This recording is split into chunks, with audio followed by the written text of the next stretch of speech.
We got Squiddy here with the downfall of the most notorious Yu-Gi-Oh cheater. This is the story of Peter Chang. Now, for legal reasons, if Konami tries to ban me for this, I am observing a documented historical recounting of the incidents that occurred officially from tournament policy. I am not observing judgment here, and I am not alleging anything. I'm just simply watching a YouTube video. Let's begin. You know where a procedural goes after. I know, but I'm saying, like, I don't know where it went wrong. Your whole field is illegal. This is phrase. I mean, he's gonna tell the story, but I remember watching that live. Oh, it was so good. It was so good. Fraser Smith. Fraser has just won a match of Yu-Gi-Oh! In the most bizarre way possible, because he barely played a single card. Rather, his opponent has just 2-0'd himself, and you might be wondering how this is possible. But it's so basic. These moves are just like the basic moves, you know? It's so basic, and it's like... It's so basic, and yet he got them all wrong, and performed multiple illegal activations in the space of one turn. It's so basic. It's so basic, remember? I'm just saying. Well, the person sitting across from him is none other than Peter Chang. Peter has just made 5 illegal moves in the span of less Wait, I only remember like 3 of them.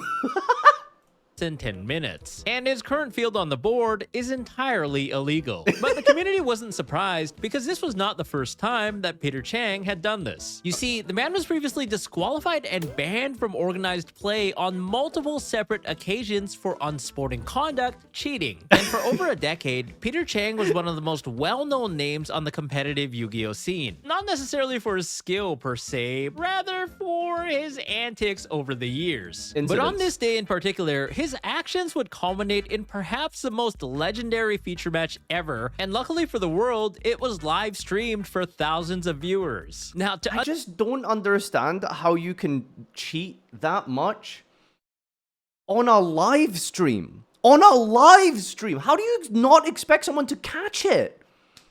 That's what I just don't understand. It's like, what goes through the mind of someone who's willing to cheat on a live stream? It's so bizarre. Understand the gravity of the situation that we just saw, we're gonna have to rewind just a little bit for context. Like sex in public. This is the story of Peter Chang, the most notorious Yu-Gi-Oh player of all time. Our story starts over 15 years ago in the year 2009, where Peter Chang was an accomplished Yu-Gi-Oh player who would travel the world to attend championship level tournaments composing of thousands of players and rare cards worth lots of money on the line. His prior success included multiple Top Cup finishes at these tournaments, but before he became a semi-big name, Peter was a dominant player in the New Jersey area, winning nearly all of the local and regional tournaments. But how could one... Wow, shoutouts to Squiddy for digging up the Pojo result here. That's crazy. Frank Daman. I've been there a few times, and the winner of all that time was Peter Chang. Man consistently win almost every single That's how we used to talk in tournament. 2008. It was a question that many would ask, and over time, people slowly became suspicious about his style of play, and rumors began to spread, to the point where Peter would be known locally as a shady character with a history of connivery beyond the mere rules of the game. Local players... He's not gonna say his nickname. Drop the nickname, Squiddy. would accuse... I'm a beast. Who are you? Peter Chang is very suspicious. I played him at Connecticut. He opened Godly all 3 games, and I opened 2 Wolves. Sorry, buddy. That's called Lightsworn. No offense. That's called Lightsworn. I hate to break it to you. Peter of stacking their decks and shuffling them in a manner that would cause them to draw the worst cards. At the same time, others suggested that he had marked his own sleeves to draw the powerful cards that he wanted. His opponents would basically agree that Peter seemed to open the perfect hands every time, with the player even saying that at one of the local stores, Peter was banned from using white sleeves because they were so easily there's a nickname. markable. I didn't want to say it out loud in case like Konami banned me or something. Cheater Chang is how I recall his name growing up. Was banned from using white sleeves because they were so easily markable. And players who knew Peter in real life would claim that he was caught cheating on 7 separate occasions. It became so widely When I cheat on a test 7 times, getting caught or not, I'm definitely not going to do it again. It's not like it's in my nature or anything, even though I've been caught 7 times. 7 times. He's been caught 7 times. He's obviously cheated more. If you're going to cheat, then a big offense is the place to do it. Why are you defending so much? Because he's been caught cheating 7 times and DQ'd for it in the past. The chance of him having cheated during his 10 rounds are really high. Known that even some 6 of or 7 Peter's times. closest friends would not refute this claim. I'm cool with Cheng, and even I know he cheats. I'm friends with Peter. I have no comment on his play. I know him as a friend, and I know for a fact he cheats because he told me. There's no way. There's no shit. Do we believe Anarchist from 2009? But in light of this, he was never punished officially by the Yu-Gi-Oh! Organized Play Committee, as his hijinks were limited to his local area at the time. Nevertheless, it got to the point where Peter was disqualified from numerous local and regional tournaments, and eventually... Synchro Shokan? Nevertheless, it got to the point where Peter was disqualified from numerous... I heard he got DQ'd at regional for marking his Lightsworn deck. Local and regional tournaments, and eventually banned... Is any of this, like, confirmable, though? It's just, like, forum posts, right? I mean, I don't know. I guess if there's enough people, you know... corroborating it, right? Oh, there he is. Thanks for the heads up, man. But who on here goes there regularly? I used to until you kicked me out. from several local stores. Coincidentally, as Peter's... Wait, he's doing the meme, by the way. Tournaments, You know and when Master eventually- do, you give yourself, like, new player or beginner title, ironically, and you're like a YCS champion. You guys couldn't relate, but I personally, you know, as someone who's extremely good at the game, his title here is learning the ropes. Actually, no, I think that's just how forums used to work in the day. Anyone old enough to remember using forums? It would assign you ranks based on the number of posts you had, I think. So, yeah, classic. Good old days, man. Good old days. And from several local stores. Coincidentally, as Peter's success flourished, he grew No, bored you old of the fart. Jersey Sorry, scene. not I everything mean, is yeah, Instagram being banned Reels, from okay? several local stores probably didn't help. So he began to travel around the country to attend tournaments on the major circuit. So we're talking about the largest tournaments in the world here. This would prove to be extremely rewarding, for his skills were more than enough to compete on a national level. Peter would quickly make a name for himself, going undefeated at multiple events in a row. Infernity? They let this guy play Infernity? Are you serious? Dude, listen, I'm very much an Infernity avid enjoyer, okay? But that is not a deck you put in the hands of someone who is has certain rumors to their name. Like that's like the one deck that was easiest to cheat with back in the day. Like, that's insane. Oh, and threatening even the strongest players at the time, upsetting legendary names like Adam Korn and Jeff Jones. At the same time, he would supplement his travel expenses as a backpack vendor, someone who carried around binders chock full of cards to buy low and resell at a higher price. Though it was technically, and still is, against the rules to buy and sell with anyone besides the official vendors in the convention hall, back then it was an unspoken taboo where basically everyone would secretly try to buy and sell with each other. Now, I know what you're thinking. You probably thought that Peter was a delightful businessman to trade and buy with. It's like, what is it called when, like, you have, like, I don't know what it is, but, like, it's just, like, a certain personality trait. It's, like, everything, like, just kind of, like, not, like, stereotypes, but it just sort of, like, all falls into, like, a certain way, right? It's like, okay, you cheat, which means you also, like, are willing to, like, scam on trades. You're also, like, probably, like, you know, doing all these other, and it's all these, like, little things that all relate to each other. It's like, yeah, I mean, you're just, like, a terrible person. Not speaking specifically about Peter or Chang. I'm just saying in general, you know, bad characteristic traits tend to all coalesce together. Got something that might interest you. What are you buying? Unsurprisingly, Peter was known to be extremely hard to deal with, often charging well over the market prices. At the Stratford, Connecticut Regional, he traded a Fortress Dragon and a Caius from my friend's secret Dark Arm Dragon. I have no idea how it happened. He pulled some Asian powers on my friend's brain. What the fuck does that mean? Okay, then he does go to my locals. I've tried trading with the kid. He's mad annoying, like he's on speed or something. Tried to rip me off too, and I was like, please, buddy, nobody knows card values like a juice. What the fuck is going? Especially if he knew that the buyer was in a desperate position. And Do I need to, like, edit this shit out, dude? Like, what did people say in 2009? Like, what is going on, dude? People just According to a tournament report, one man who was the unfortunate victim of Peter's business practices had said, when we got to the event, I had to ship $30 for sanctums, ignitions, etc., and got savaged by Peter Chang for like $20. Sucks to suck. You can imagine my dismay when my teammate Dylan. Wait, I'm confused. When we got to the event, I had to ship $30 for sanctums, ignitions, etc., and got savaged by Peter for $20. Was he selling sanctums and ignitions for $20? Because that's like nothing. Showed up later with a binder full of MBT reacted to one of your old videos a while ago, and you also said a slur.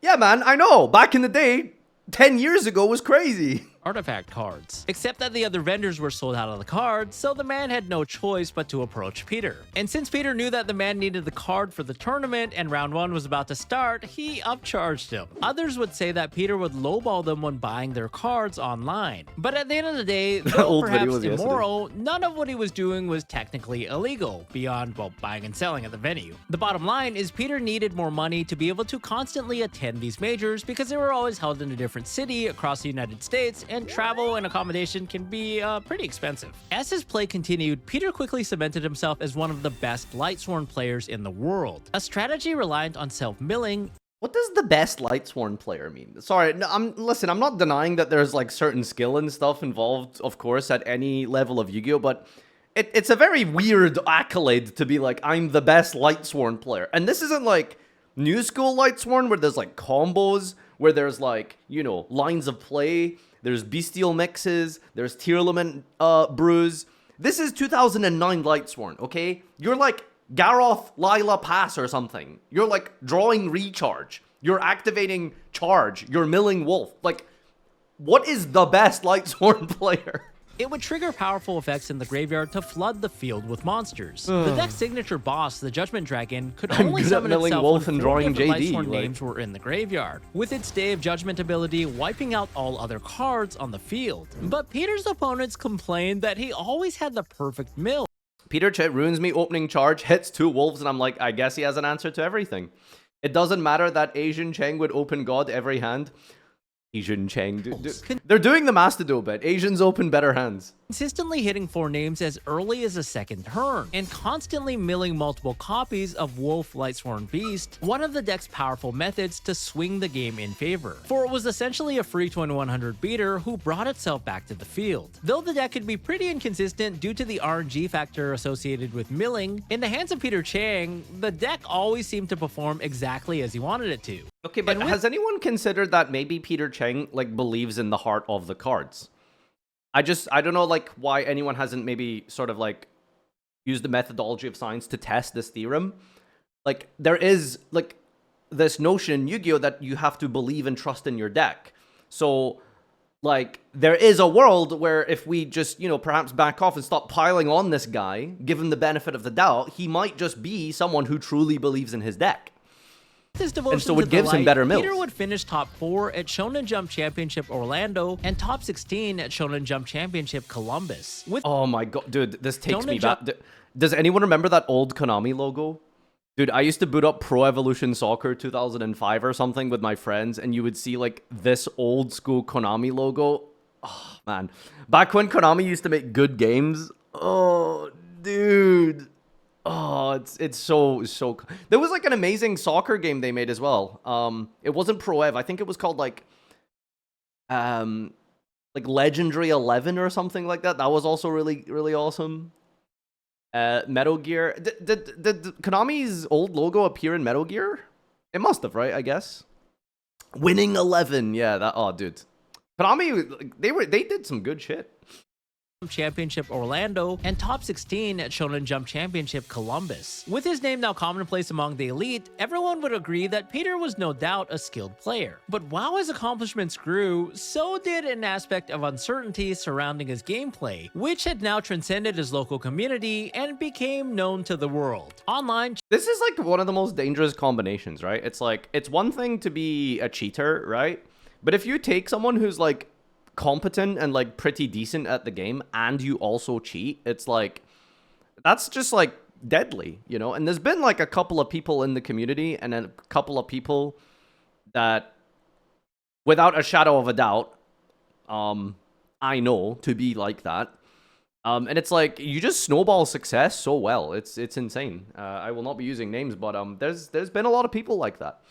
The worst cheaters are the people who are bad at the game. Like, those are my favorite kind. Like, people who just actually are just terrible, but like cheat. And so, you know, it doesn't matter how bad you are at the game. If you draw certain cards, you know, you will just be insane. But yeah.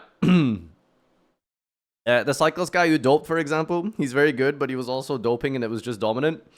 Can I get my Cossi ID banned for claiming a cyclist was bannable? Was doping? That's technically not bannable, right? Konami's not. Sorry, I'm turning a 1 hour video into like a 2 hour react, so we need to watch. We need to stop pausing. Chatter was a Banger cartoon, by the way. Love this. buzz on the popular forums at the time. One player would note, Peter Chang has swept multiple events with Lightsworn. It's statistically impossible to go 8+ rounds and not lose multiple times. Factor in Lightsworn's inconsistencies, and you've got someone who is obviously defying the system in some way here. This is just like nonsense. Like, I don't know. Like, listen, if you... This is just nonsense. To further my claim, he's been asked to change his sleeves during multiple regionals due to marked sleeves. That is provable, like, allegations of cheating, right? It's like if judges are literally calling out for marked sleeves, then yes. But, like, saying that, oh, Lightsworn statistically can't win events, it's like, that's just a nothing statement. 3, he's been DQ'd in the top 8 of regionals before. His reputation would rapidly become known, with a chunk of the community calling him Lackluster Cheater shoulder. Chang, That's a while crazy others name. use the comedic spoonerism Cheater Pang. With each consecutive where'd the tournament Pang that come Peter from? attended, the forums would be abuzz with users following along for updates and potential drama. And boy, would there be drama. At the Shonen Jump Championship in Los Angeles, where after starting with a phenomenal Cheater Chang, 8-2 Cheater Pang? record and nearly okay. locking himself into the top cut yet again, just think with Cheater Chang Lightsworn, rolls off the Peter tongue would better, no? suddenly be disqualified mid-round. Not explicitly for cheating, but rather for lying to a judge. You see, in competitive Yu-Gi-Oh!, infractions generally start with warnings. This is to give the player the benefit of the doubt for a genuine mistake, but also to ensure that players don't try to soft cheat by deliberately performing illegal plays or breaking policy to try and gain advantage. Therefore, multiple warnings or infractions would escalate into steeper punishment, with 2 warnings often granting the player a game loss. Now, apparently Peter had already received an infraction earlier in the tournament for having a marked sleeve in his side deck, but later when he was deck checked again in the tournament, that same sleeve in question was still present. Peter allegedly told the new judge that he had no prior warnings in an attempt to avoid receiving the upgraded penalty. You can check that in like 5 seconds as a judge. Why would you lie about that? But unfortunately for Peter, his statement would be fact-checked with the head judge, Have you had any warnings for this before? Nope. Clueless. resulting in immediate disqualification for his Just a habit at that point. Word of this quickly spread online like wildfire. The infamous Peter Chang was Word of this quickly I'm playing Peter Chang, seems like a cool guy, but kind of something. He is known for cheating. Game 1, I bust my nut first. I bust my nut first turn, but I hear drawing, beckoning, going into double JD is pretty good. I go first turn, but he draws Crow, QQ. Oh, wow. This is 2009, baby. I try to come back with Crater plays, but he drops Kaiku GG. He side decks out 3 Honest Lila and Illumina into 3 Ko's and a Kaiku. What the fuck? So I'm X1, I want to drop, but I hear Chang's pretty good, so I'm like, yay, good tiebreakers. spread online like wildfire. The infamous Peter Chang was finally disqualified from a major event. Now, a pro player being disqualified from a tournament in the championship tier was already a rare occurrence. But factoring in Peter's scandalous background and everyone on the internet waiting for exactly this to happen, it certainly spilled the tea. Forums would reach peak traffic, with many flocking to hear the story and also to share their own personal anecdotes about Peter's gameplay. Now, you would think this is the end of the line for any regular Yu-Gi-Oh player, but unfortunately, Peter was not a regular player. In fact, this was only the beginning, because such an act of humiliation would only fuel Peter's revenge, igniting his thirst for redemption because he was so close to winning his first championship, and now he wanted to prove himself more than ever. Miraculously for Peter, luck would be on his side, for he would avoid any immediate punishment beyond disqualification from the event. Apparently, Did Squiddy get, like... Is this for Photoshop? he would avoid any immediate There's no way he got, like, the original... No. No, okay, it's just... punishment. There's no way he has the original DQ form. He's just using some generic, like, swimming... Like, what is this? It's also in French for some reason. Beyond disqualification from the event. Apparently, not even a Why are they speaking French from at the a major tournament SJCLA? would put a damper in Peter's shenanigans, because at the Shonen Jump Championships in Edison the following month, yes, during the well-known Edison format, Peter would be caught trying to add a card that was removed from the game back to his hand. But the judges simply gave him a game loss penalty instead of a disqualification because they didn't actually see it happen, and Peter argued that it was an accident. No surprises here. But How is that just not an instant game loss? DQ. Unintentionally adding a banish card to your hand? That does, what?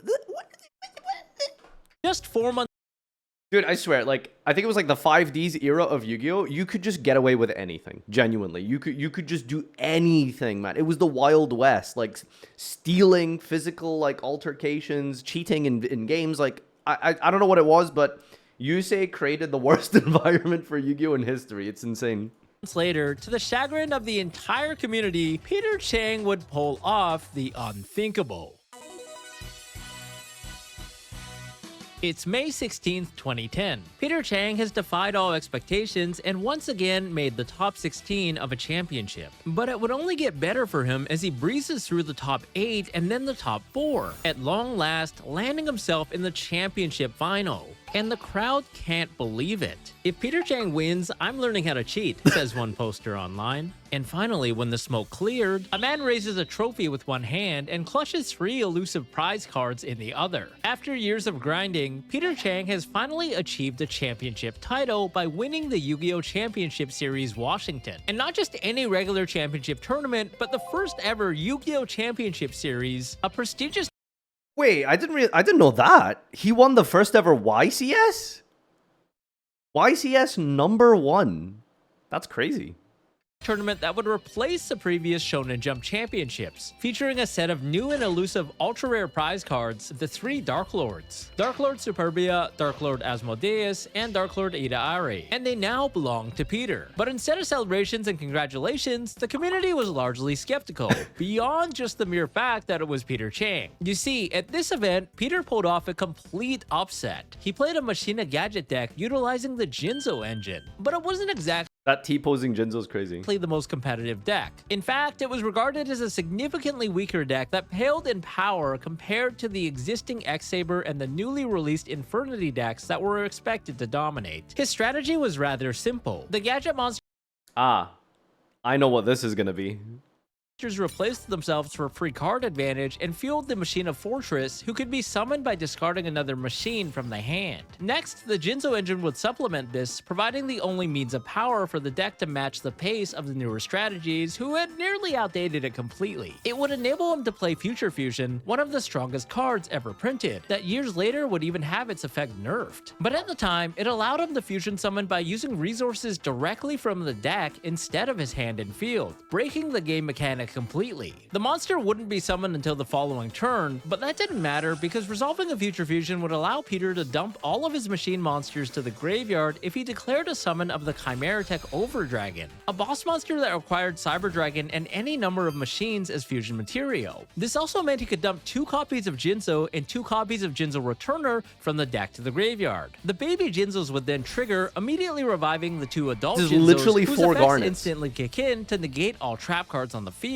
while presenting 4,800 damage on the board at the same time. From there, he could revive the Machina Fortresses from the graveyard that were also dumped there via Future Fusion, thanks to their special summoning that's just the conditions 1 card to OTK. deal well over 8,000 damage Okay, well, I in mean, you one need some single machines, but turn, yeah. and without any fear of staple disruptions like Mirror Force or Torrential Tribute. But the rest of the deck just wasn't very consistent and lacked significant combos beyond Future Fusion, which was also limited to 1 copy per deck at the time due to rampant abuse in the past. It was basically the deck's only unfair advantage, so to speak. In addition to the deck being pretty slow, it was also full of bad cards to draw, like Jinzo, which you would be less than ecstatic to see in your opening hand, for it required a sacrifice to summon. Even the gadget monsters were much weaker than the other monsters on the block, and he would have to power them up using support cards like Solidarity, while relying on trap cards to control the game at his pace. So needless to say that getting carried by 1 card to winning a 1,000-person tournament was pretty OP.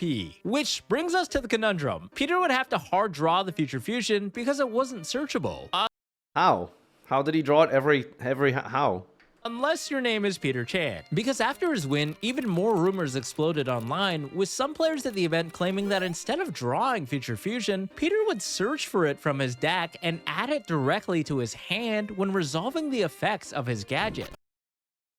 This is where the OG reveal heavy storm comes from. I think there was another player who was famous for this. Don't quote me on it. I think it was in a Mega Capital G documentary. I think he claimed it was, what's his name? I don't want to say his name. I don't want to say. There was another notorious cheater in Yu-Gi-Oh! You would normal summon a gadget,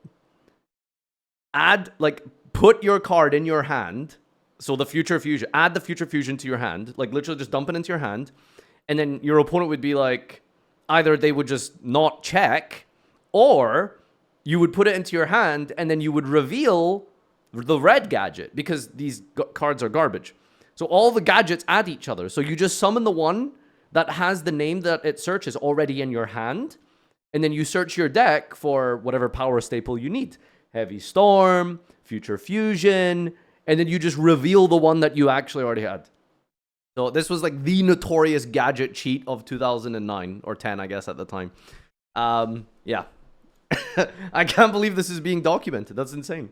Since the gadgets could add each other, rather than add the corresponding gadget and reveal it to his opponent as per the game policy, the story goes that Peter would add the Future Fusion from the deck to his hand face down by accident, say oopsies to the opponent, and then reveal a copy of another gadget that was already in his hand, telling them that that was a card he had searched. Other players would share similar anecdotes of sleight of hand when playing against Peter. Some accused him of deliberately testing illegal plays to see what he could get away with, and allegations of stacking while shuffling and using marked sleeves were again at the forefront. A few players even surmised that Peter may have been taking advantage of a ruling loophole. Though this was never explicitly proven, they would say that Peter may have utilized the effect of Baby Jinzo when it was sent to the graveyard for cost. You probably know by now, but Yu-Gi-Oh! Is an extremely complex game where card effects. You guys remember the banished snow for tragedy for costs? That's very funny. Jinzo Returner. When this card is sent to the graveyard, special a Jinzo from your grave. Wait, this doesn't trigger on cost? Oh, it misses timing. It should still trigger from Future Fusion though, right? Are taken extremely literally down to the exact word. And Jinzo Returner reads that when this card is sent to the graveyard, you can special summon one Jinzo from your graveyard. The keyword being when, which in Yu-Gi-Oh terms means that it can only be triggered at the exact time that the card is sent to the graveyard. For example, when sent there via Future Fusion or a card like Foolish Burial. Being sent to the graveyard is the last thing that has to happen in order for the effect to meet its activation timing. But in Yu-Gi-Oh, costs take place before a card or a summon resolves. So if Jinzo Returner is sent to the graveyard to pay for the cost of a card, for example, being tributed for a tribute summon, then the last thing to happen is a tribute summon itself and not Jinzo Returner being sent to the graveyard. I think the so summon game would thing is the automatically dumbest skip like the trigger example. timing, and the player would be unable to activate the effect. And this is the exact ruling if Jinzo Returner is sent from the hand to the graveyard to fulfill the summoning cost for Machina Fortress. It wouldn't be able to activate because Machina Fortress's summon takes place immediately after the cost, therefore stiffing the activation timing of the Baby Jinzo. This being said, I feel like this is really simple, even for the time, right? I don't know why this would be like at a major tournament, there's no shot you can get away with this, right? Because the easiest way to catch missing timing is the summoning type of missing timing, right? It's like the last thing to happen is a summon. That's like whenever you tribute over like a Dupe Frog or something, right?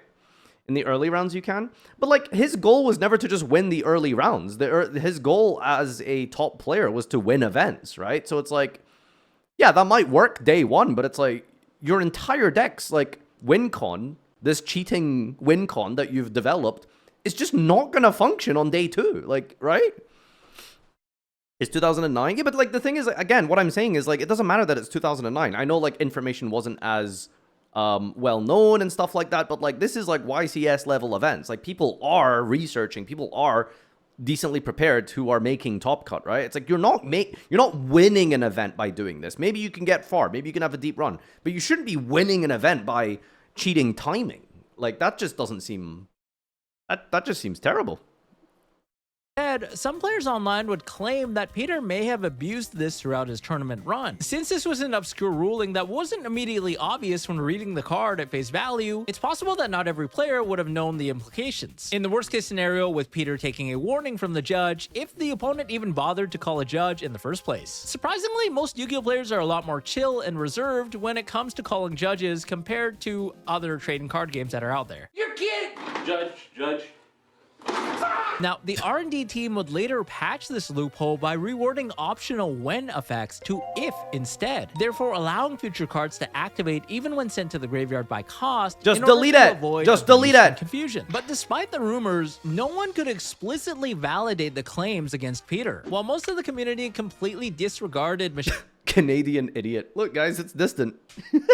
Machina Gadgets as a viable contender, because it was Peter Chang that won with them, there were a few voices that weren't fully convinced that Peter had cheated because there wasn't your Wheel Series 2 archetype video. Maybe do 0 card decks with 10 being hand traps by default, which you can choose. Thank you, Umbrella. Appreciate the dono. We're doing a sealed version today, so report back next week to see how it goes. any hard evidence of it. Oh, I mean, Mamba. in hindsight, it does seem a little ridiculous that Peter's opponents would be okay with him searching his deck for a card face down, adding it to his hand, shuffling his hand, and then showing them a random card from their hand that was the gadget. Especially at a competitive championship rules enforcement level. You know, you don't really think about it, but if you actually just kind of like actively try and think about the way you physically play tabletop Yu-Gi-Oh in person, you'd be shocked and surprised to see just how like absent-minded people are when their opponent is like comboing.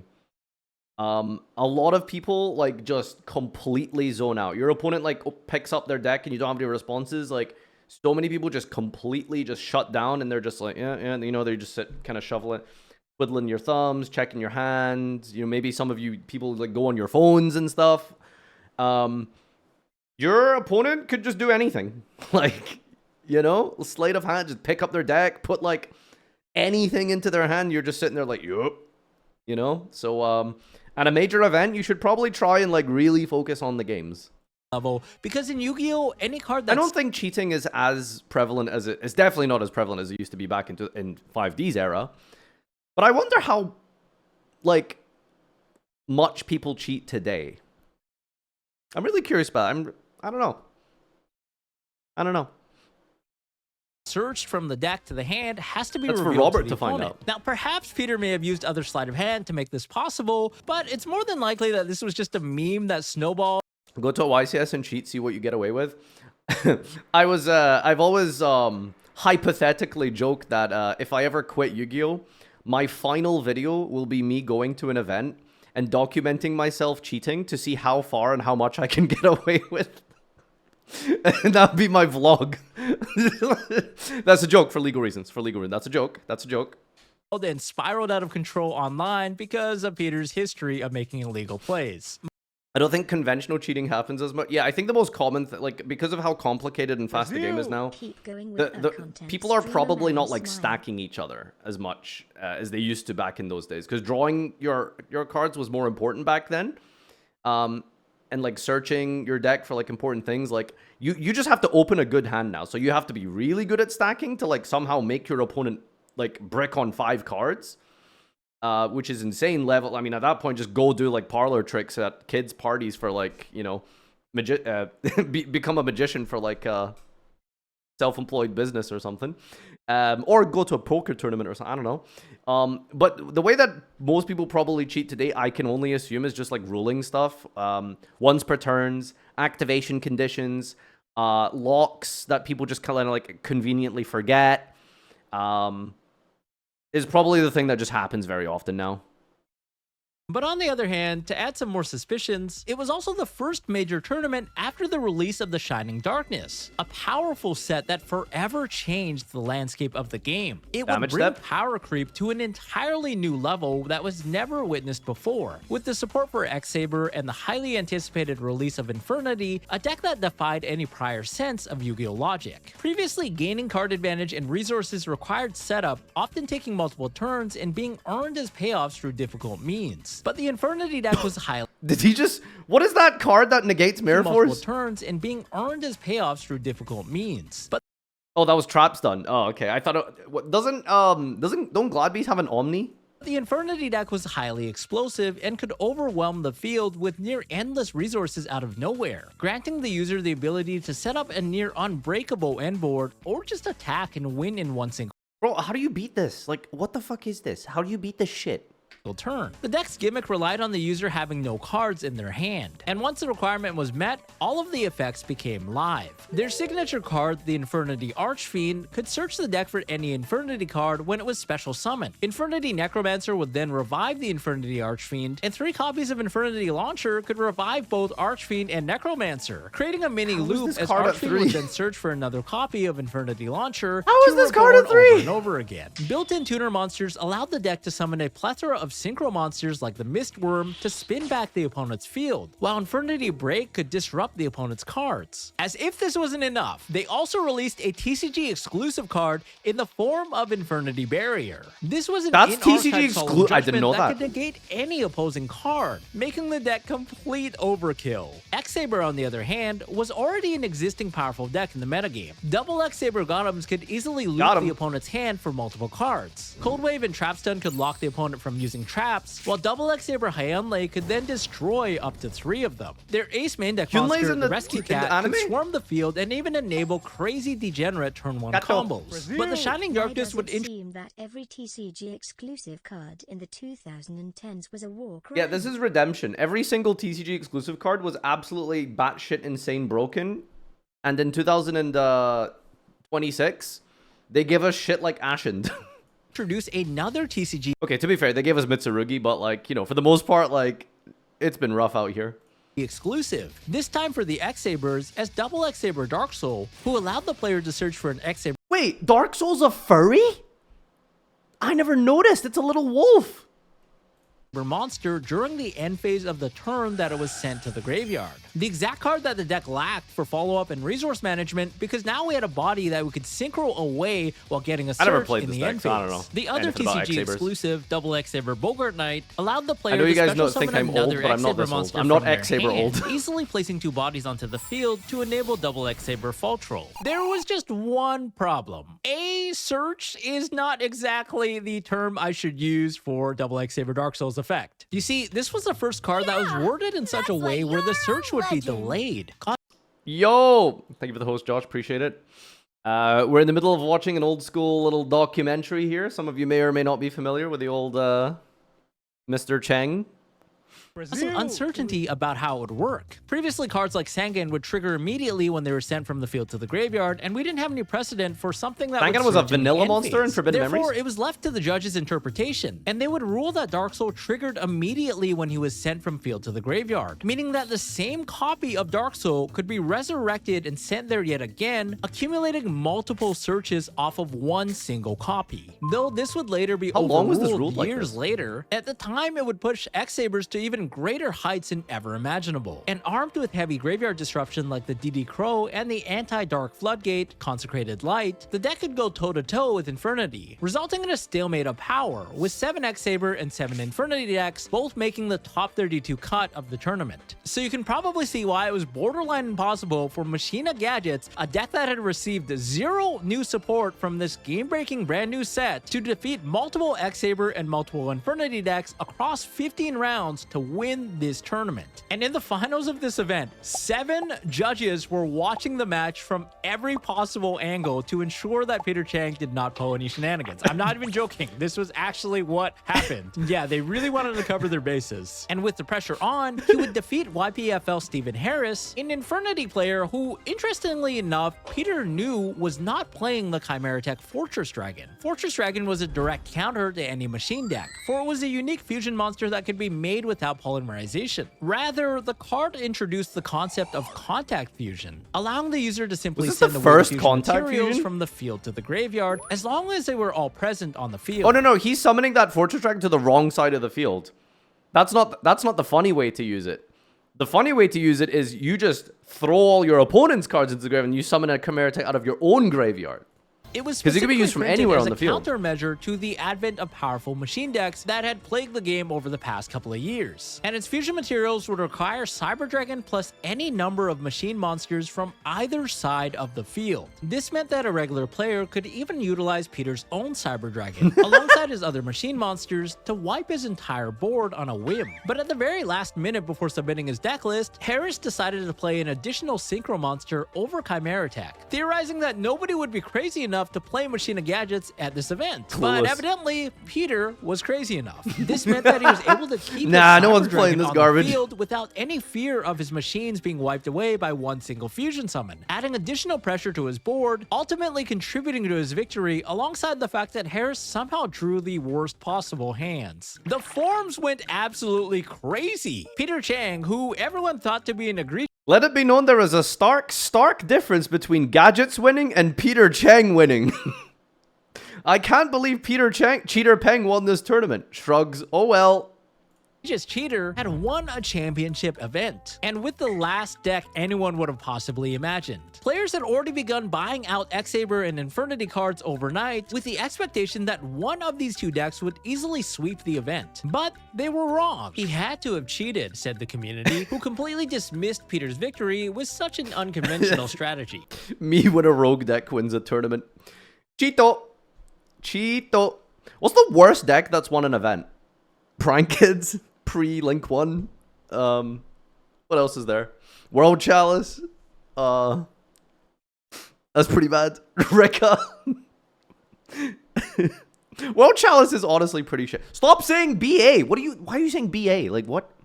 But outside of the allegations of potential misconduct, many players also brought forward anecdotes about Peter's overall character, with some claiming that he was highly PlayStation 4 prize support, by the way. That's not even that bad. I think I'd rather have that over a Nintendo Switch. egoistical and erratic, often rushing his opponents into making misplays. Even Josh admits that BA is the objectively wrong answer. That's like, you wouldn't expect that from Josh to say that. He hates that deck.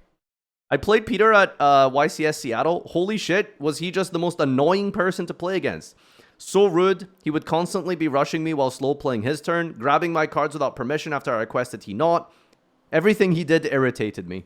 Shooting or carelessly I said grabbing the opposite. their No, that's cards not what I without heard. permission. Others even hated his voice. It seemed like everyone had a reason to dislike the man, even more so now that he held a championship title. But regardless of whether or not Peter cheated, Hey guys, what's up? Additional comment. Hello, Omega. the general consensus seemed to agree that he was Shut up. What? What? What?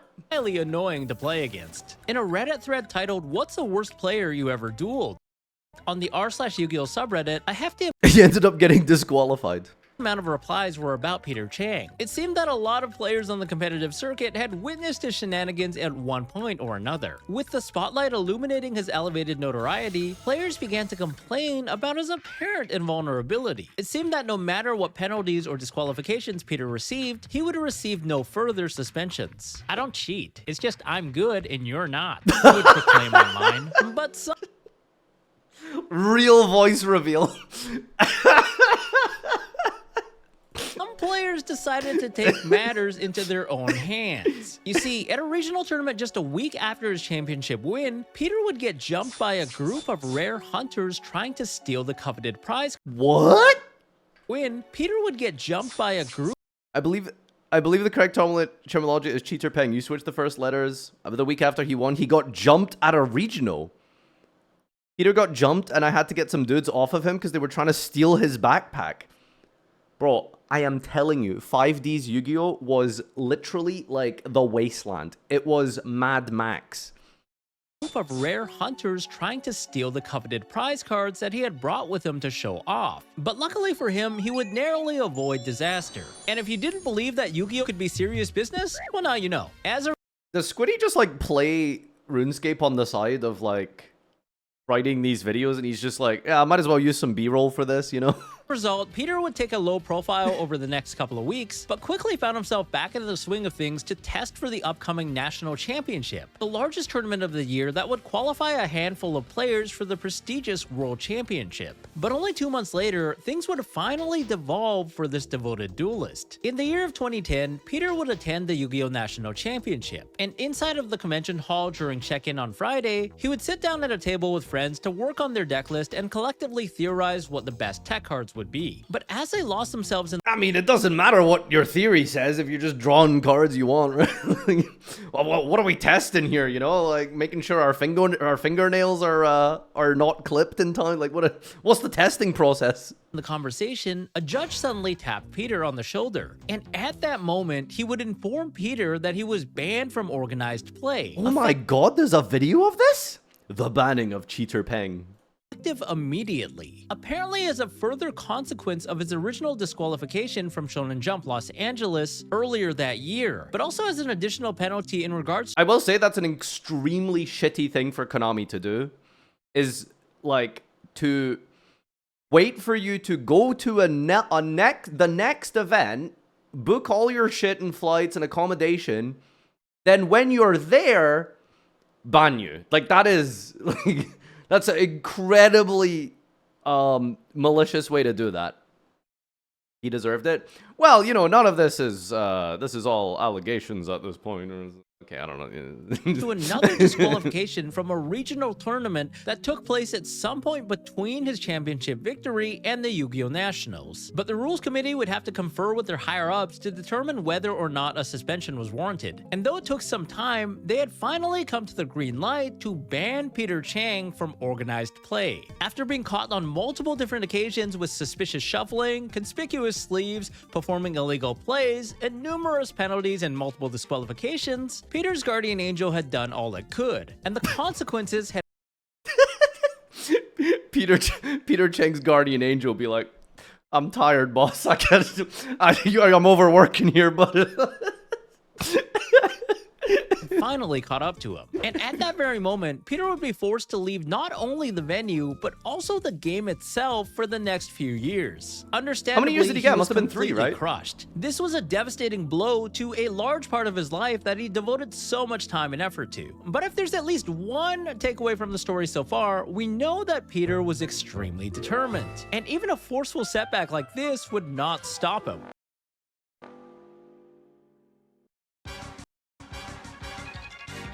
5 years later, Peter Chang would return with an even greater vengeance. By now, the game was a lot more popular, and events were getting way more players than before. And at the same time, I don't even not remember only had him the during power this period, creep other than that completely one ARG changed the event. game itself, but there were also complex online simulators where the best players could practice, competitive articles and guides available online, and less secrets that were held by the inner circles of the pro players. It was a completely new generation of competitive Yu-Gi-Oh! Online forums were slowly being drained of their culture. dying?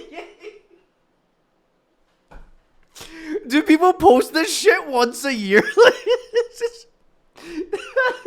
This is 12 years ago, by the way. This is 12 years ago. As a trend towards social media and Facebook groups had facilitated discussion and theory, pushing even the average player at the time. What did he just say? Wait, what did he just say? Why am I here? Facebook groups had facilitated discussion and theory, pushing even the average player at the time to one that would have dominated the scene only 5 years prior. But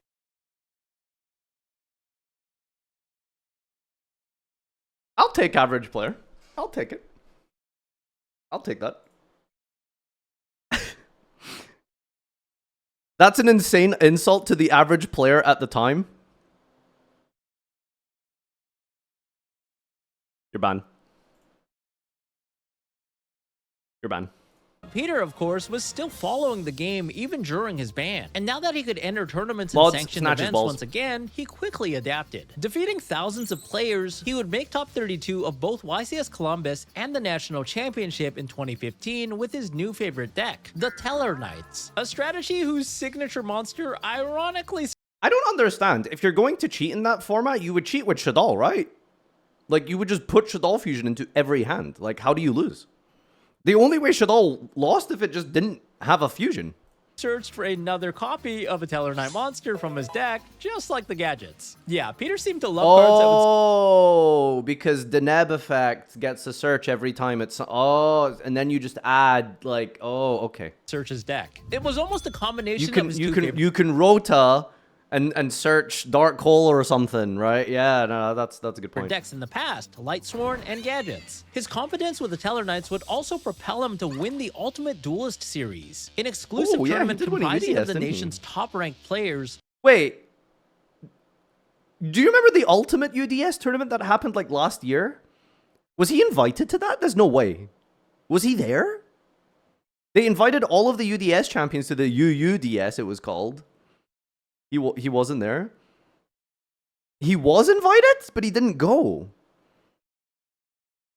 Why didn't he go? I mean, I guess it's a lot harder to cheat against first place players.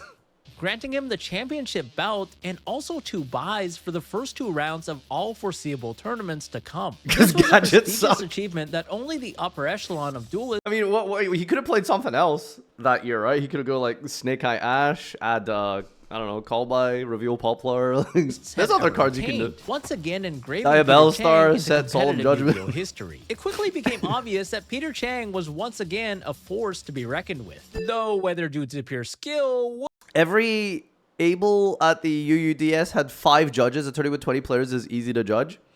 Yeah. was less than debatable, at least according to the general opinion online. His explosive resurrection was certainly less than the community had anticipated, but at the same time, it reinvigorated the excitement of having a scandalous player in the relatively calm competitive Yu-Gi-Oh scene. And in the following Yeah, we don't year, have enough Peter drama Chang would these find days. continued success, landing himself Konami are way too like mean about it. Like you can't call anyone a cheater. You can't accuse anyone of anything. Like I don't know. Back in the day, it was so much better. You know. in the top 16 of YCS Columbus, again with Teller Knights, and in the top 32 of YCS Providence with Cosmo. It was without a doubt that the man had a compelling mind when it came to the game of Yu-Gi-Oh! While other players experimented with different options, Peter was an early pioneer of utilizing just one singular deck across multiple events until mastery, a notion that would become popular years later. His core theory and methodology within the game Well, was definitely well ahead of its time, but unsurprisingly, Peter's tactics would once again catch up with him, and at the start of the 2017 season, Peter would be disqualified and banned yet again for an extended period of time. Wait, he got banned again? I don't remember this. With his legacy frozen, the community would largely forget about Peter Chang once again, but nothing would prepare them for what would happen next. This is the craziest feature match. There's no better feature match than this feature. It's unbelievable. Is it still on YouTube? It must be, I guess. He has the... He must If have you're downloaded enjoying this and- video, I just want to let you know that there's a lot more content like this in the horizon, so thanks for hitting that subscribe button and liking the video. Subscribe to... I'm just Squid. saying, these are just so. Both of these monsters cannot be on the field right now. Like, I'm just saying, like, Chill out I'm with just that, saying. I'm just saying. Come I'm on. just saying, cause. Just saying. Yo, I'm yo, just saying. come I'm on. just saying. Just saying. I'm just saying the moves are so basic. Oh my freaking god. Where's my healer? In 2017, competitive Yu-Gi-Oh! Had grown to be extremely popular, but in the competitive scene, there was a pressing issue. Players had slowly become disillusioned with the way that the game was being run officially. Formal rulings like for XX Saber Dark Soul were often delayed for months or years, because Konami Japan overseas was in charge of One could setting ask up the these question during rulings this and giving time, is context Yu-Gi-Oh! to the dying? judges, but for whatever reason, they just never did. Tournaments also failed to distribute any cash prizing, providing only prize cards and playmats instead, which was hardly a consolidation considering a lot of the players were spending hundreds and thousands of dollars to travel and accommodate themselves for these major tournaments. Not to mention the other popular card games at the time all had lucrative cash prizes. Whereas in Yu-Gi-Oh!, making even the top 16 of a 2,000-man tournament would mean you get a felt playmat and some booster packs as the sole prizing. The ridiculousness Well, of no, which it's would rubber, expand into actually. the top 8 with Excuse you. players receiving an Xbox 360 when the Xbox One had already been out for nearly one full year. So basically, I didn't to even know earn they your had money back 360. Did or we give to out be 360s at some profitable, so to point? That's speak, crazy. As a professional Yu-Gi-Oh player, you would I have mean, to make you know, top 10 years 3 later, at the but very still. minimum in order to get a copy of the prize card that could be sold for Worst significant prize card in value history, on by the way. secondary Utopia market. Kaiser. So needless to say, a lot of the players had become slowly more and more disillusioned and were We're pissed getting off. GameCubes But at a large and Nationals. popular Texas game store I hope named we get a Ultra Reality Sega Games, Mega or Drive ARG this for year. short, took advantage of the situation and launched their own circuit of tournaments. And you guessed it, with cash money on the line. Much like the Star City dedicated game circuit for Magic the Gathering, these events were pushed by many pro players who partnered with the brand and boasted better policies, up-to-date rulings, and a generous lump sum should you win or place well in the tournament. They would put a focus ARGs on were content genuinely and the social golden age, media, man. live streaming each event, and Like, often oh, with they were so commentary from good. prominent players on the mic, providing a feel that was akin to that of early Smash Brothers tournaments like Genesis or grassroots tournaments in the FGC. Feature matches were chosen by the audience with a focus specifically on well-known players, and tournament records of these players and their storylines were placed at the forefront of coverage. Rivalries and grudge matches were common, top-notch content that would have never been featured on an official Yu-Gi-Oh channel. Okay, yeah, we'll play for $500. Let's go. All right, you gonna talk shit? You can talk shit to my face. All right, and I'll play that shit. Was that Doug? You gonna talk shit? You can talk shit to my face. All right, and I'll play No, it's just some white guy. that shit. So Tennessee beating this motherfucker's ass for $500. You better sure you bring that shit. But most importantly, these tournaments generated immense I think someone did a video on that thing, right? Fi, I believe. hype for the game, which was never before seen. It would be the perfect stomping grounds for Peter, Gotta for watch he was that sometime. otherwise suspended from official tournament play. And unsurprisingly, Peter would instantly set his focus on grinding the ARG circuit. Oh, he's playing Clifford's now? Can we play? Dude, do you know how many times you can search with Clifford Scout in a turn if you have like trampolinks?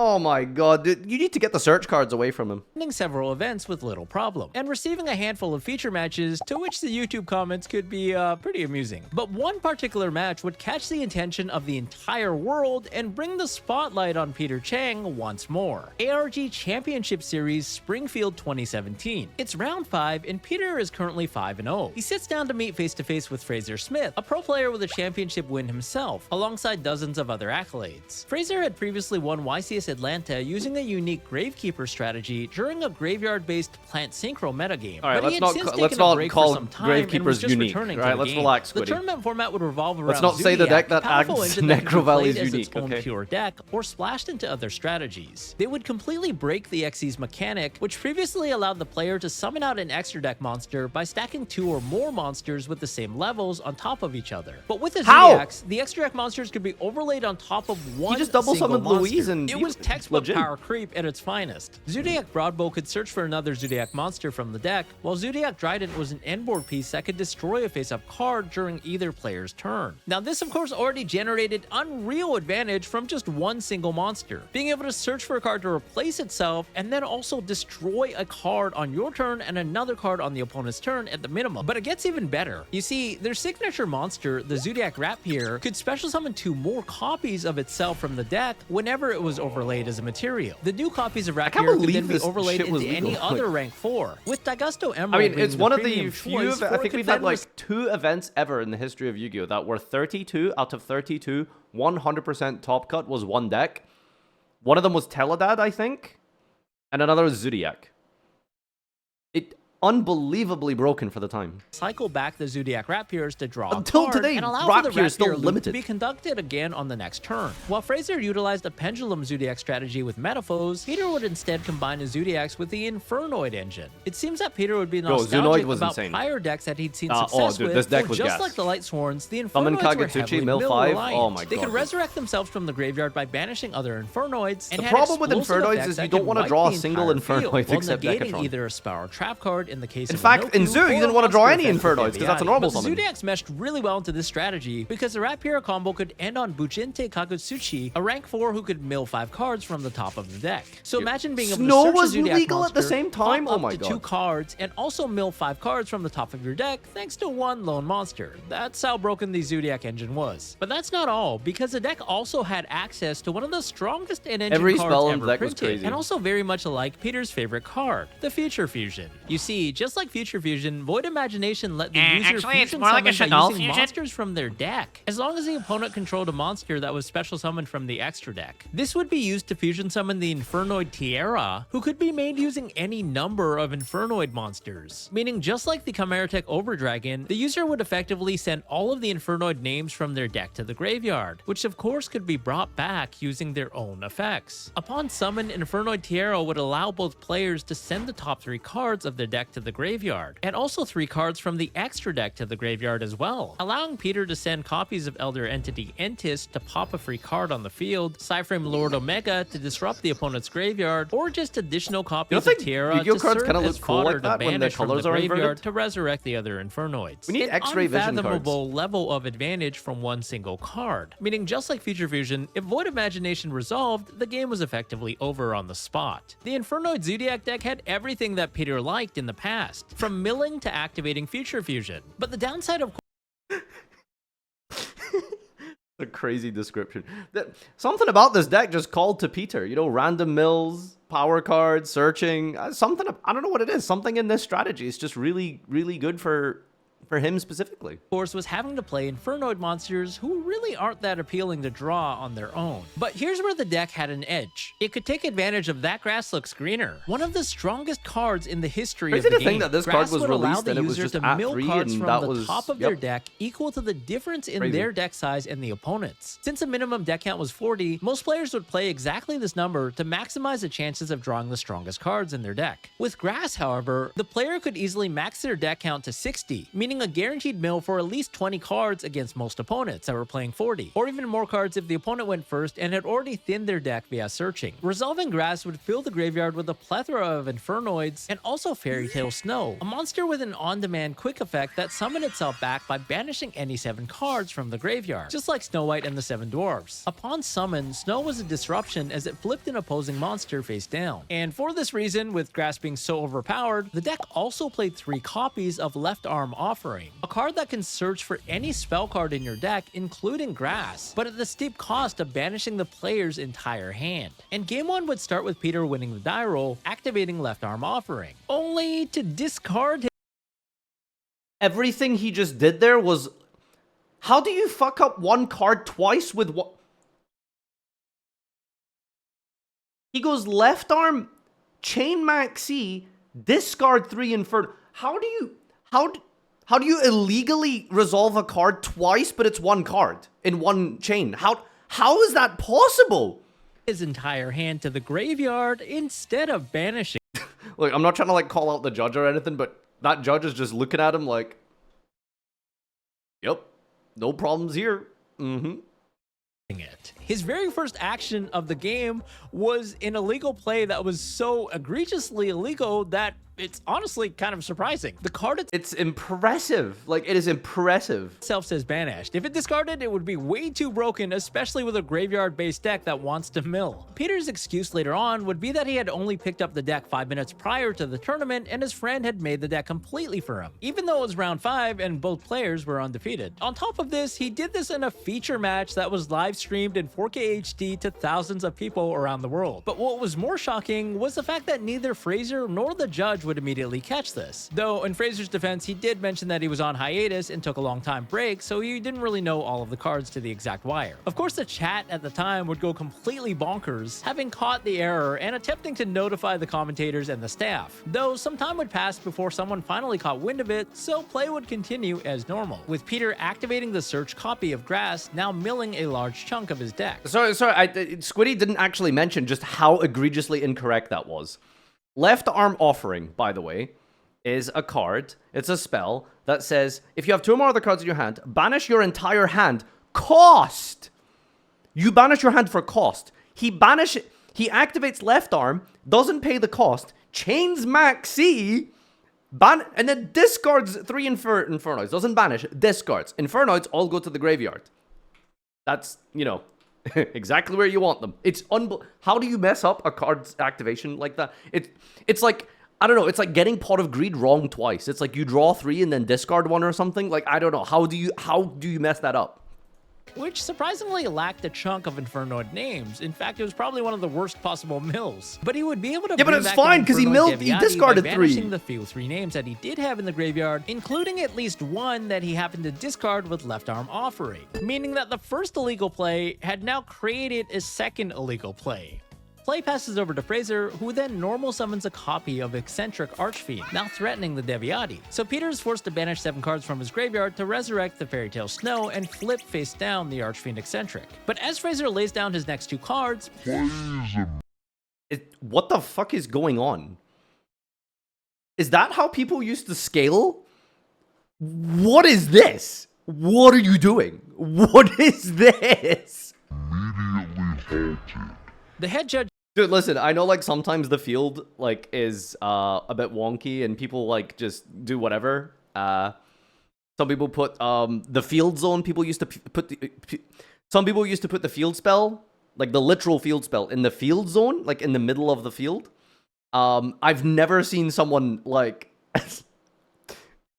freaking prize card their pendulum skills. That's crazy. sits down at the table, having been alerted from the Twitch chat that something fishy, to say the least, had occurred earlier in the game. Oh, you have to banish your hand? He discarded his hand. Oh, I discarded mine, yeah. Oh, crap. Oh, I just... Neither Fraser nor Peter can remember the original contents of Peter's hand, so the judges have no choice but to huddle together and talk it over.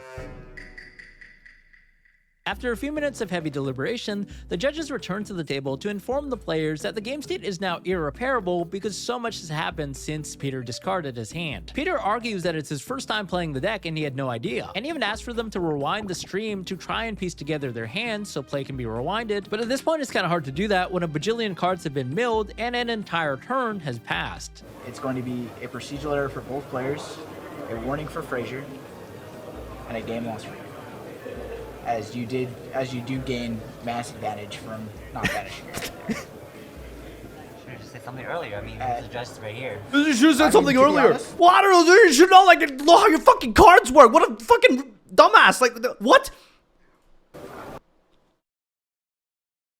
You know, it's the judge's responsibility to make sure that I use my cards correctly. That's what, you know what? I agree. That's what I'm saying. A game loss is getting the lower minimum. The game for loss is something extremely that generous here, buddy. I could be taking you over to a table and talking to you right now, but I'm not, because I don't think So it was this is- intent. I okay, think it was so- just accidental.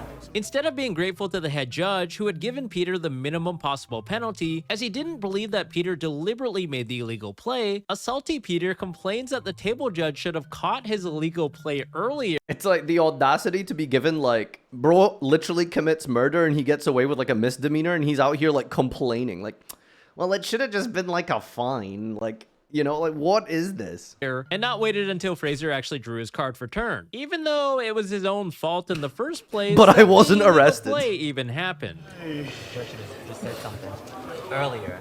But we... You know what I'm saying? No one at this table knew what that... Yeah, I'm saying you should have said something earlier, not let it go to, you know, your turn and then say something. Well, I don't know, dude. That's kind of your responsibility. How is this logic? I'm arguing with someone 12 years in the past, but like I'm still like really mad. Me, Peter. No, I'm just saying. I understand. Don't be mean. Just saying.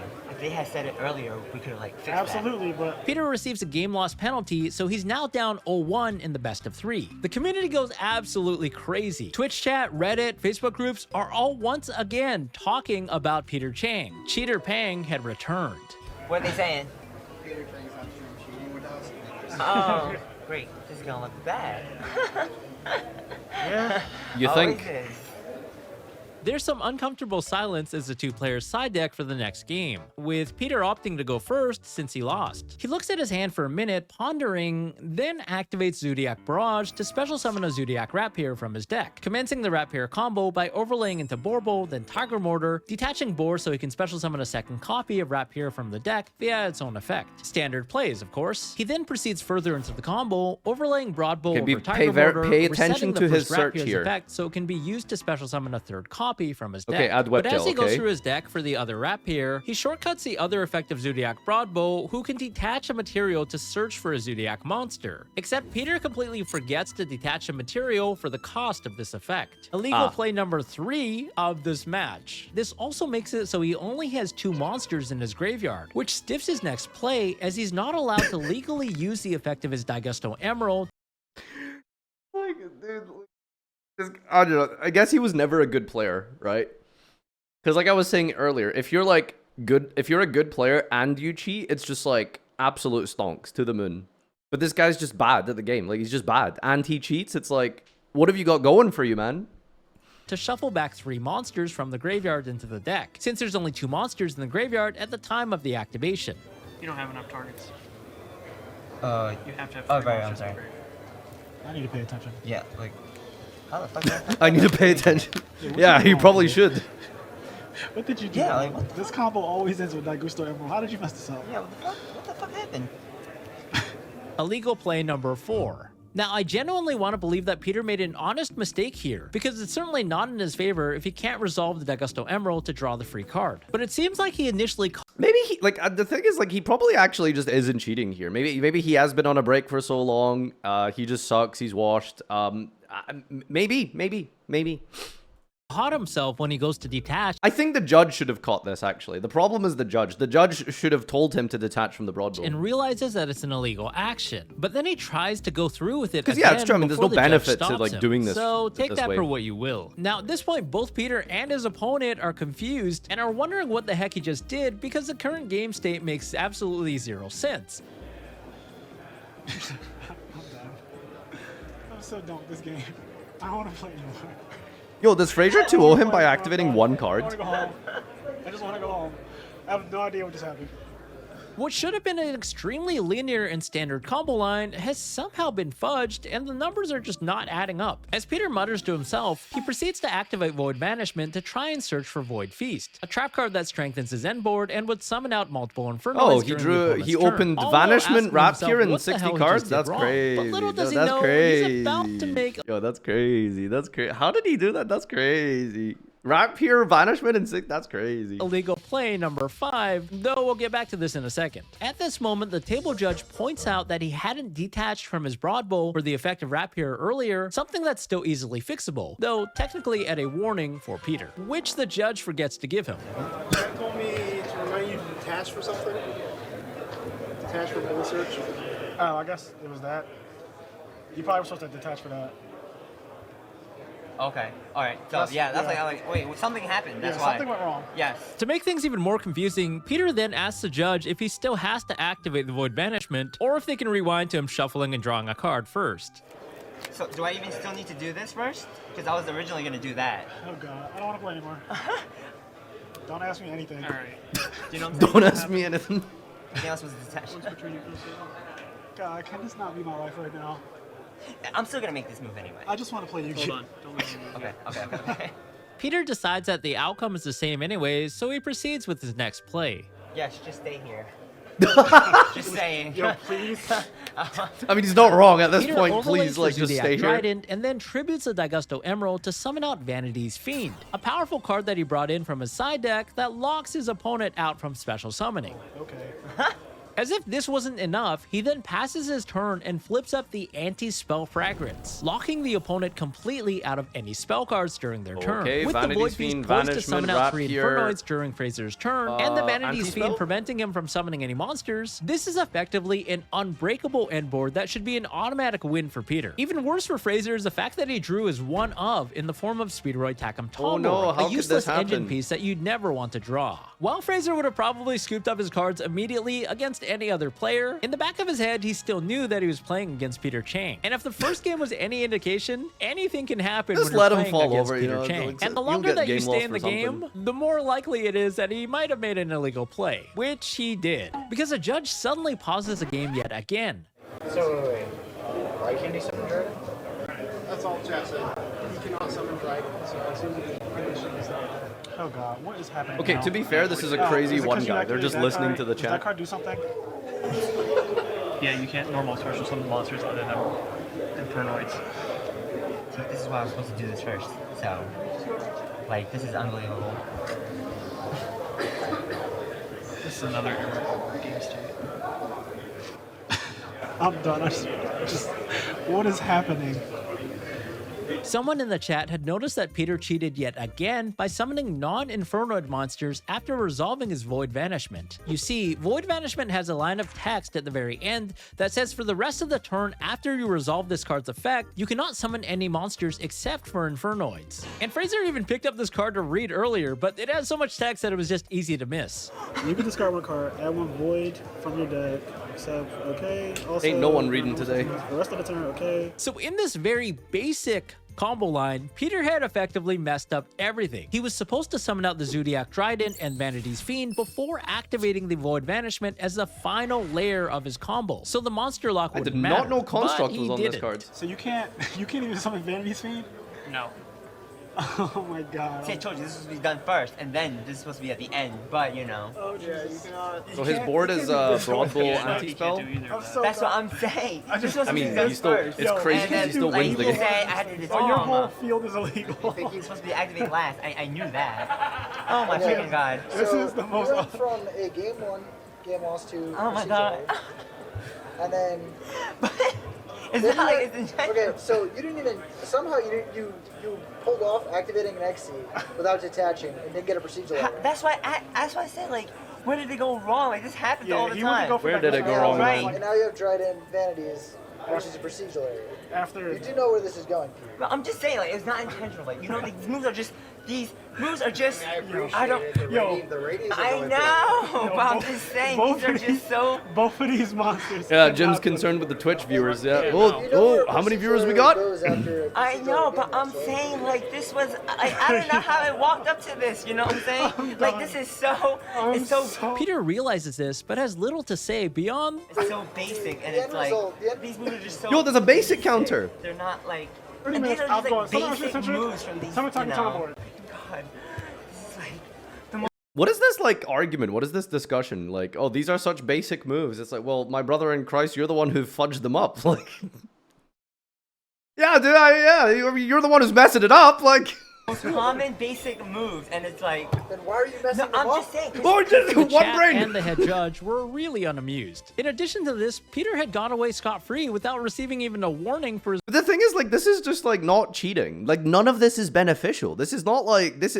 I think it's there's a difference. But like, he was known for like stacking. He was known for like heart of the carding, whatever he needed. Right. This is just like, what are we doing here? Like, this is just bad. Like, there's no benefit to this. Like, illegal plays earlier in the match. He doesn't really have anything to Washed defend up at himself cheating. with besides his new catchphrase. These moves are just like the basic moves, you know? Oh my freaking god. And it's just a basic turn one move. It's not even like, no, but it's so And I'm not going to basic. DQ you. I'm just saying the moves are so basic. And And it's that's what just, you should be happy the moves are just so basic. It's unreal of what's happening.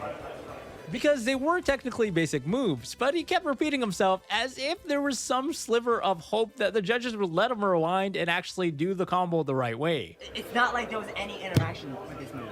They're just basic moves. This was like, it's not even like there was any interaction. Basic, I don't know where it went wrong. I think he went wrong getting into the car this morning. I keep hearing basic, and I'm like, I feel like he's a white girl. what? It's so basic. Either way, that's it. White Girl Wednesday. Basic turn one move. It's not even like this was like. It's not even like there was any interaction in Oh, the game. God. You turn, oh my freaking god. Where's my healer? I need my healer. You never catch a Konami judge saying this shit.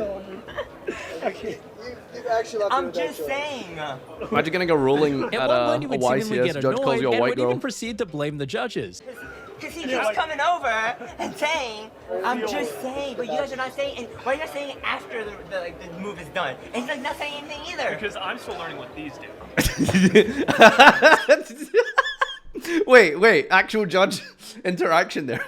Judge, why aren't you saying it? I don't know what these cards do. I'm learning Zodiac.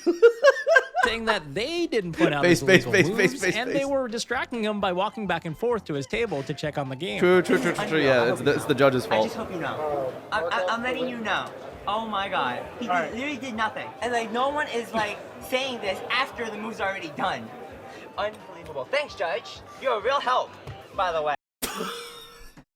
Audacity! The audacity, dude! Thanks, Judge. This is your fault. Like, what the fuck, man? This can't be real. This is just not real. This is just not real. You're a real help. If it was anybody else, literally, that would have not had slide. Just saying. I have no comments. I am simply going to go to the bathroom. Watch This the show is with my mom. actually just insane. The stream chat went absolutely crazy. Fraser had only played a total of 4 Yu-Gi-Oh cards, only to win the match 2-0, including a game that was basically unwinnable. Yo, this has to be crazy on stream. I just know. I know. I just know the stream has been going crazy. Like, I've you're literally sitting here drawn and 2 you're not hands. saying it. That's what I said, Game just 1, sit Summon here. Archfiend Eccentric. Game 2, Summon Talking Tomboy. And this is all I've done in the last Oh 30 my minutes. freaking god. Actual hard evidence of Peter's shenanigans had finally unraveled to the world in front of thousands of people watching. The legendary moment would forever be embedded in Yu-Gi-Oh history. The irony is, I don't even think any of this was cheating, genuinely. I don't think any of that is cheating. He's just washed up, doesn't know how his cards work, and he's bad at the game. And it, like, that's it. Like, genuinely, I don't think he cheated. I think he's just ass, and somehow he, yeah. I think the left arm was intentional. I mean, yeah, the left arm was pretty bad. There's like no, yeah, that was rough. Yeah, maybe that one was cheating. Peter's defense, it was apparently his first time ever playing the deck, and Peter's friend had helped them build the I mean, deck. that might before not the be tournament. wrong. That might not be wrong. As crazy as it seems, like if it actually is the first time playing that, maybe he thought it discarded. They have no idea how to play it. Unbelievable. Now, as funny as it sounds, Why don't you ask I the manager, honestly think I Peter? might actually agree with Peter here. I don't think he deliberately tried to cheat, at least not in the second game. His sequence of play was so counterintuitive, and he had nothing to gain from it. In fact, if he played his basic combo How did the he way go that he 5-0? should have in the second game, his hand was basically Okay, well, I guess it's pretty obvious to know how he went 5-0. It's because all of these illegal activations and stuff were just not seen by his opponent. So yeah, I mean, I guess like this deck is really powerful, but it does have a lot of restrictions and conditions. So I guess if you just ignore them, you know, you just go 4-0, right? I suppose it makes sense. an automatic win. The head judge was also quite reasonable, and he didn't believe that Peter's actions were deliberate. The head judge was more than reasonable, dude. The head judge was like fucking a saint. I don't believe this was it. The judge gave him a game loss instead of an insta DQ. That's crazy. Left arm discard 3 Infernoids. Buddy, I would give you 3 years ban for that if it was up to me. My first time playing this deck So too, Peter, but here's the plus side.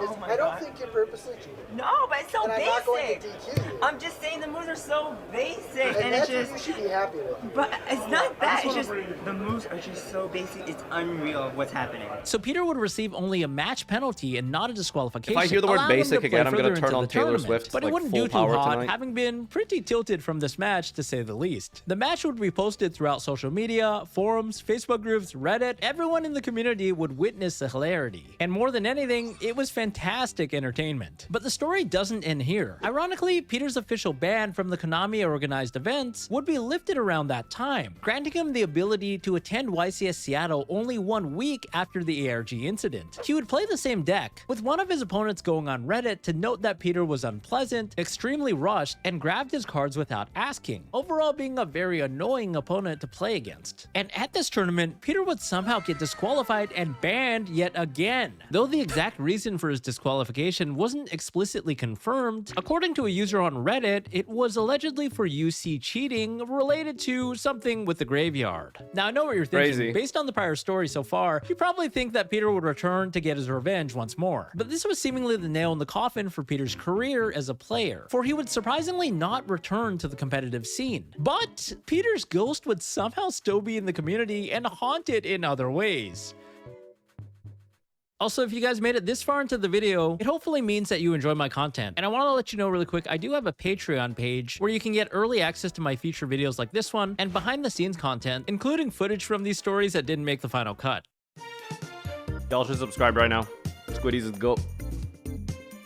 With his career as a player effectively ended, or at least on extended hiatus, Peter still couldn't leave the game that he devoted so much of his life to. Now, remember how we mentioned earlier that Peter would buy and sell cards to fund his travels? Well, it turns out that being banned from playing, Peter would instead shift his complete attention onto buying and selling cards, creating an online store on the eBay-owned platform TCG Player. But over the next few months, across buy and sell groups on Facebook,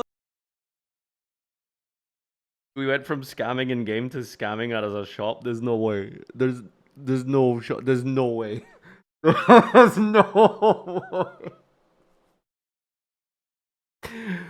Dude, the problem is that if you scam on eBay, you don't get a PE minor. You get like arrested. Like days ago, I purchased from TCG Player called Lumina, and I haven't received an email notification that they sent the order. Does anyone know if the seller is trusted enough? Just asking, since I sent him a message about the order and hasn't responded. Should I wait for the store to reply back, or is issuing a full refund? First time buying from that Lumina store.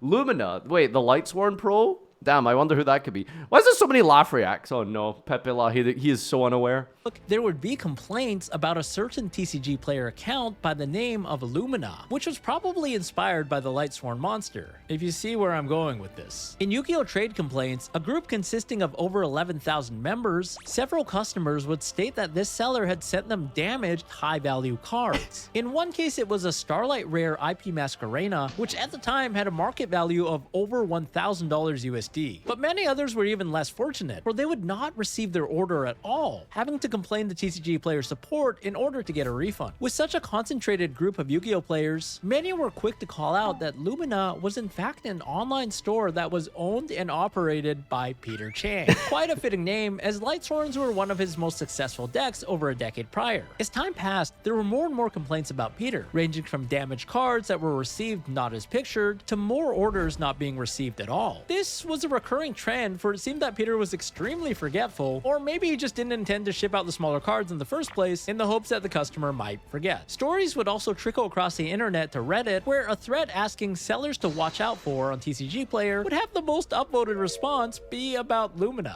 Some less than fortunate players would receive their order, but it would be missing a card or two. With other orders, his communication through TCG Player would be less than accommodating, with the buyer having to send multiple messages only to get one sentence in reply before getting ghosted. Player, a like belligerent customer who didn't receive his package directly slid into Peter Chang's DMs, with Peter asking, "But how you know it was me?" before being informed that there were many threads about him online. "Oh wow, can't believe there's a thread," he would say. "That's kinda cool." Peter then stated that the package was delivered and provided a tracking number to prove it, except it wasn't delivered to the right address. But with a quick glance at the screenshots, it seems that the buyer was actually moving during his deal with Peter, so we can't fully attribute fault to Peter here. But I thought it was interesting that one person just had enough and actually slid into Peter's personal DMs. Another member alleged that Peter canceled an order he made after the card's price surged overnight, only to relist the exact same cards on the same day that the order was canceled at a higher price. One customer even felt blackmailed and threatened by Peter Chang, though there wasn't any hard evidence beyond their comment. People blackmailed, threatening to come find me and dox me because he knows where I live, saying shit like "I'll see you at the next YCS." Okay, I don't know if, like, after that feature match, I'm not sure if Peter Chang is threatening anyone. I'm gonna be real. Blackmailed and threatened by Peter Chang, though there wasn't any hard evidence beyond their comment. People quickly realized that Lumina, aka Peter Chang, was to be avoided at all costs. And to the hilarity of the entire community, one unsuspecting fellow would ask for a reference check on Peter Chang, only for the threat to be met with almost Is Peter Chang a 200 trusted laugh trader? reacts. Luckily, he asked before making a deal with Peter. All of this would culminate in a chunk of terrible feedback in Lumina's store on TCG Player, with over 1 star, 2 star, 1 star, 1 star, 1 pages star. to a total of 540 negative comments? Negative review. Cards never came. There's a difference between heavily played and damaged. There's a big crease on the corner line. Never got the cards. No response from seller. No shipment notification 1 week after placing order. This is a terrible seller. You should remove him from this platform. He never sends items out on time. Several cases have been items where they're not described to be as mint as they were labeled. And TCG Player makes me wait 30 days for my refund. Terrible professionalism from both sides. Provided tracking, but package was never shipped. Month later and still no cards.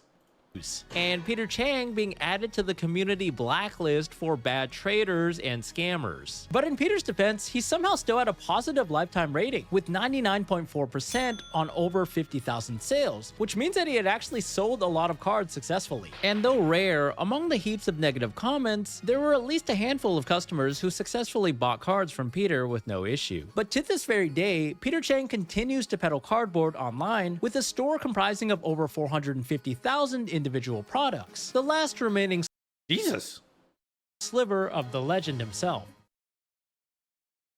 Wait, that's it? Okay, Squiddy, you gotta end the video better. Like, what the... that was really abrupt. I mean, alright, fair enough. Kinda crazy. Kinda crazy.